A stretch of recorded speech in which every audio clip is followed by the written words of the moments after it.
안녕하십니까. 전조기 목사입니다. 6월 24일 월요일 매일 성경 묵상입니다. 사도행전 25장 13절로 27절입니다. 수일 후에 아그리빠 왕과 버니게가 베스도에게 문안하러 가이사랴에 와서 여러 날을 있더니 베스도가 바울의 일로 왕에게 고하여 이르되 벨릭스가 한 사람을 구류하여 두었는데 내가 예루살렘에 있을 때에 유대인의 대제사장들과 장로들이 그를 고소하여 정죄하기를 청하기에 내가 대답하되 무릇 피고가 원고들 앞에 고소 사건에 대하여 변명할 기회가 있기 전에 내주는 것은 로마 사람의 법이 아니라 하였노라.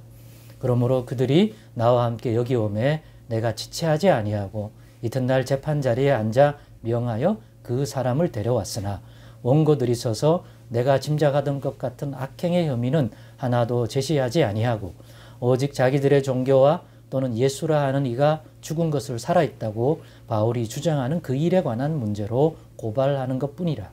내가 이 일에 대하여 어떻게 심리할는지 몰라서 바울에게 묻되 예루살렘에 올라가서 이 일의 신문을 받으려느냐 한즉 바울은 황제의 판결을 받도록 자기를 지켜주기를 호소하므로 내가 그를 가이사에게 보내기까지 지켜두라 명하였노라 하니 아그리빠가 베스도에게 이르되 나도 이 사람의 말을 듣고자 하노라.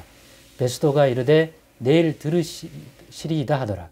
이튿날 아그리빠와 버니게가 크게 위험을 갖추고 와서 천부장들과 시중에 높은 사람들과 함께 접견 장소에 들어오고 베스도의 명으로 바울을 데려오니 베스도가 말하되 아그리빠 왕과 여기 같이 있는 여러분이여 당신들이 보는 이 사람은 유대의 모든 무리가 크게 외치되 살려두지 못할 사람이라고 하여 예루살렘에서와 여기서도 내게 청혼하였으나 내가 살피건대 죽일 죄를 범한 일이 없더이다. 그러나 그가 황제에게 상소한 고로 보내기로 결정하였나이다. 그에 대하여 황제께 확실한 사실을 아랠 것이 없으므로 신문한 후 상소할 자료가 있을까 하여 당신들 앞 특히 아그리빠 왕 당신 앞에 그를 내세웠나이다. 그 제목도 밝히지 아니하고 죄수를 보내는 것이 무리한 일인 줄 아나이다 하였더라. 네, 오늘은 바울이 지치지 않고 감당할 수 있는 이유, 비밀가 무엇인지라는 제목으로 묵상 나눔을 갖겠습니다. 오늘 본문을 보면서 사도 바울이 너무 힘들겠다. 어떤 부분에서 신문하는 사람들이 자꾸 다르고 바뀌어요. 그러나 바울은 늘 같은 말을 또 강조해서 변론을 해야 되니까 인간적으로 생각할 때 이거 되게 지치는 일이거든요. 같은 말을 또 하고 영화나 드라마 볼 때 어떤 죄수가 경찰서에 와요. 그러면 또 수사관들이 또 묻잖아요. 그러면 또 수사관이 바뀌어요. 또 어떤 그러면 또 똑같은 말을 해야 돼. 또 위에 있는 사람이 와서 또 비슷한 말을 또 물어요. 그럼 또 해야 돼요. 그럴 때마다 그 혐의자가 짜증을 내요. 또 얘기해야 되냐. 그런데 그 얘기를요, 검찰로 송치되면 검찰에 가서 또 해야 돼요. 근데 검찰도 한 사람만, 한 검사에게만 얘기하는 게 아니라 또 중간에 또 담당자가 바뀌면 똑같은 얘기를 또 해야 돼요. 그럴 때마다 힘들어하고 멘탈이 흔들리는 그런 사람들을 보게 됩니다. 그런데 사도 바울이 예루살렘에 잡힌 후에 지금 몇 번째 신문하는 사람들이 또 달라집니까? 오늘 보니까 오늘은 벨릭스가 총독이었는데 사도 바울이 이 일로 인하여 가이사라에 있는 벨릭스한테 갈 때 그때쯤이 총독이 교체되는 시점이었어요. 그 당시에 예루살렘에는 신임 총독이 와 있었는데 그 사람이 누구냐면 베스도예요. 오늘 본문의 베스도. 그리고 이제 교체가 이루어졌습니다. 그러니까 처음부터 이제 베스도가 이 상황을 다 파악해서 이 문제를 다루어야 되는 거예요. 그러니까 베스도도 또 바울에게 너 왜 이런 소동이 일어난지 또 물어보면 똑같은 말을 또 바울이 해야 되고요. 또 오늘 보니까 혼자만 안 듣고 또 아그리빠 왕과 버니게 이 두 사람은 남매지간이에요.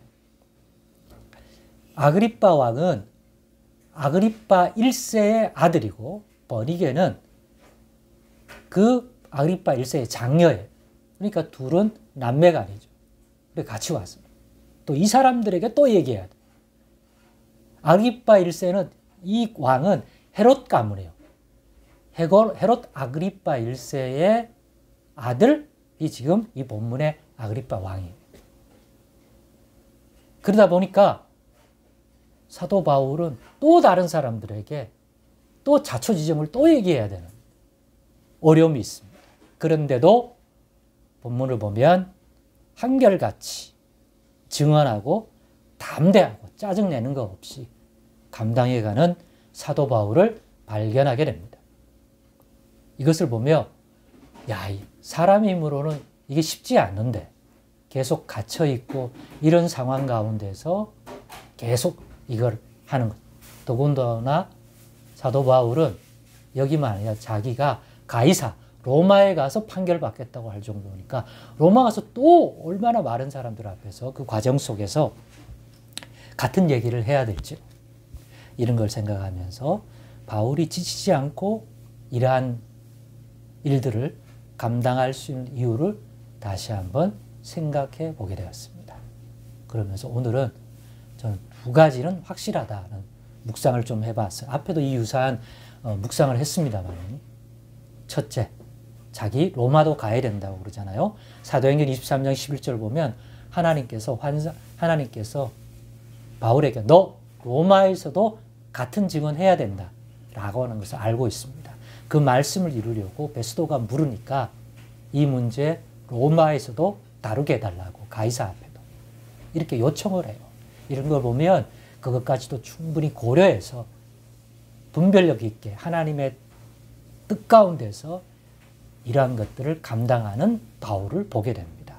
이런 걸 보면서 바울이 로마에까지 가서 증언해야 된다는 것들을 생각하면서 이 모든 문제를 생각하고 과정을 또 밟고 있는 듯해 보여요, 바울이.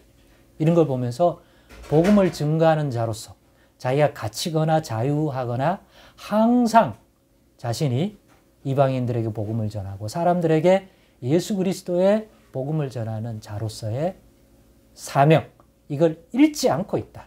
그것이 바울이 한결같이 이와 같은 증언을 짜증내지 않고 정중하게 지혜롭게 살아깊게 증언할 수 있는 이유다.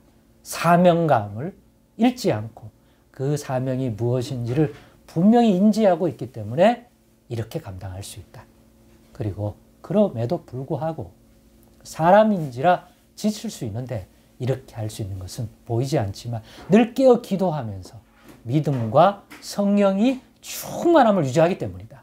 영적으로 믿음과 성령이 충만하기 때문에 육체의 어려움들을 이겨내는 성령의 도움을 받고 있기 때문이다 하는 생각을 하게 됩니다. 그래서 오늘은 두 가지 비밀, 지치지 않고 사람 막 신문하는 사람 장소 막 바뀌는데도 이렇게 분별력 있게 증언할 수 있는 것은 사명감을 잃어버리지 않고 있다. 두 번째는 믿음과 성령이 충만한 상태를 유지하고 있다. 그러니까 깨어 기도하는 삶을 계속해서 경건하게 가지고 있기 때문에 이러한 영적 상태를 유지하는 것이다 하는 생각을 확신하게 되었습니다.